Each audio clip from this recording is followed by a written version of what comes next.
Hey, what's up, guys? So I just kind of wanted to take a couple minutes, get everybody caught up to speed on what's going on in my life. I've been getting a lot of questions and figured I'd just make a second video and answer some of the things that I've been receiving. I first wanted to say I'm humbled by the response that my video got.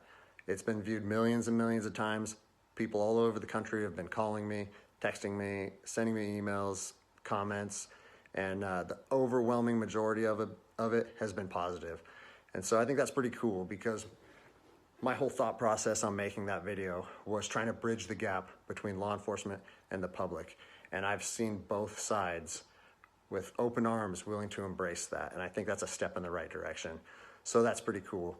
One thing that I've seen come up over and over in the comments, and I've been in email sent to me, is, are you gonna get in trouble? What happened to you? Or is there any discipline any discipline taking place? And so I figured I'd take a chance and give you a little synopsis of the last 3 days of my life after posting that video. So I posted the video on Tuesday, was it May 5th? And it took it took a day or two before it really started getting a lot of traction. But the next morning when I woke up on the 6th, I think it was only at a few thousand views. And I had received a message from my command saying, wow, Greg, what a powerful message. We agree with that 100%, well done. And that was actually a relief for me because I was like, great, I know that it's risky putting something out like that, but I felt like it was so grounded in integrity and liberty that no one would have an issue with it. So that was a relief.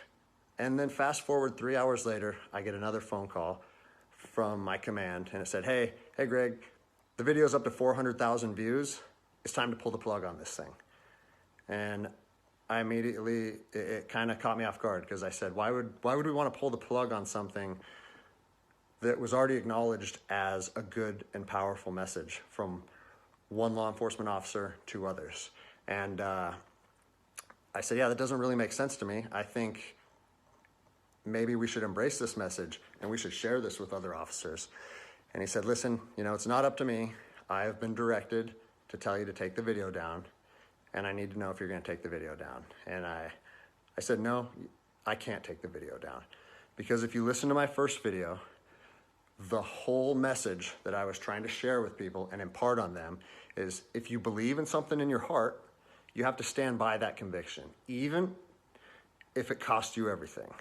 And like I said last time, I have 3 little kids. I have this house, I have another house. I cannot afford to lose my job. But after putting that message out there and sharing that with America, and it was so well received, I can't then just say, even though that's what I believe, I'm gonna take a step back, I'm gonna retract my words, and I'm gonna allow my command to prevent me from sharing my heart and my truth. And I said, so with that in mind, sir, I can't take the video down. And, I didn't know where this was gonna go. And I immediately started thinking about, what are they gonna try and gig me on? What did I do wrong? What policy did I violate? And I got called back a couple hours later, and by this time, it was skyrocketing. Everyone in the agency was seeing it. Cops from when I was an officer down in Los Angeles, they were contacting me. I got a call and it said, listen, the video needs to be taken down right now and you need to accept a letter of reprimand. Or we're gonna take a very different approach to this if you say no again. Well, I'd already put myself on that hill, and I had to be willing to die on that hill. They said they determined the video was a violation of policy, and that if I wouldn't take it down, that allegations would be made against me, and so on and so on. And so I told them, no, I'm not gonna take it down. You do what you need to do. But the principle of it is rooted in truth, and it was a positive message that was received by millions and millions of people. If you want me to take it down, I have to respectfully refuse.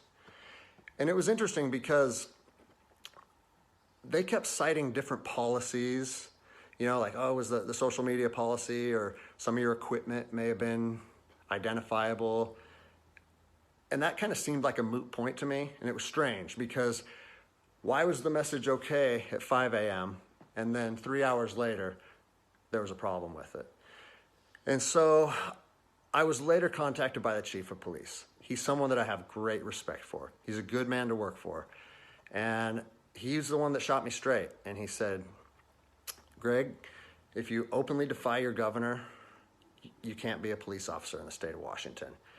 And I told him, I said, you know what, I can respect that.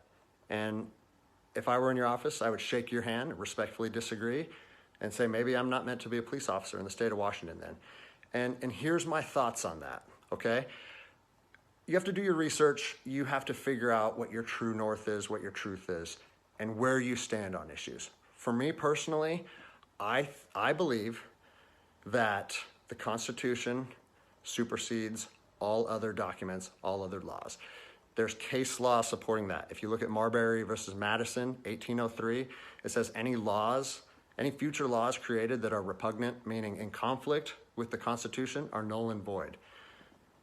So when I look at how I feel comfortable enforcing the law, and I see people exercising constitutional rights, it doesn't matter if there's different executive orders, requests from mayors, requests from governors. To me, the Constitution supersedes that, and I'm going to stand with the people. Well, unfortunately, you know, higher up in all agencies, there's a political game being played, and now I am on a administrative leave status pending termination. I was told by both the agency and the union that I was asked to take it down, and I refused.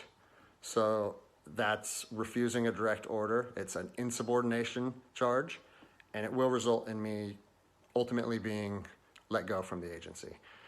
And I said, you know what? If that's what you guys have to do, if that video is so bad that you want to take my career from me and you want to leave my, you know, like potentially take my ability away to provide for my family because of that video, do it. Because I'm going to stand by my convictions, just like I said in my last video. So yeah, it's weird, you know, how fast your life can change in a week. It's something that I never thought would happen. I never thought that I would make a video that would resonate with millions of people. But, you know, my head is held high. I'm not intimidated or upset by how this played out. Like I said in my last video, man, I fought in the streets of Ramadi during 04 and 05. I came to terms long ago that my convictions and my beliefs may cost me everything up into my life. And even though it's 15 years later and I'm a police officer in Seattle, Washington, that truth still remains for me. So I don't have an option to back down or feel sorry for myself or give in and say, you know what, I got kids and I think I'm just gonna take the letter. No, if they wanna do me like this for standing up for liberty, they can do that. I'll leave you guys with this. You know, it's on to the new adventure for me. I've been doing different things my whole life, and I'm actually excited, to tell you the truth. If you know of anyone accepting resumes, hit me up, because I might need it in the near future. But, you know, I've always wanted to circumnavigate the globe on a sailboat, so maybe it's time to chase that dream. Anyways, I appreciate all the support, guys. Take care.